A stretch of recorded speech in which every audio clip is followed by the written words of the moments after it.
আরেকজন ছবি তোলার ব্যস্ত। আমাদের হচ্ছে ক্যামেরাম্যান।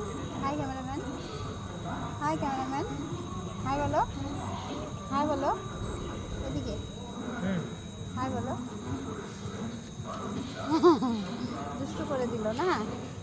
আর এই যে আমাদের দুজন কুট্টি বুড়ি, দেখি আসে আসে আসে। কি করছো তুমি? ঠাকুর দেখছো?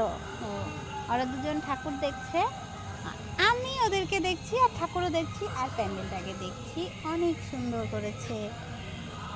আর ওখানে দেখো জুবিন দাদাকে শ্রদ্ধা জানানো হয়েছে, যে লাইটিংয়ের জন্য দেখা যাচ্ছে না। এখানে প্যান্ডেলটা অনেকটা সুন্দর করেছে।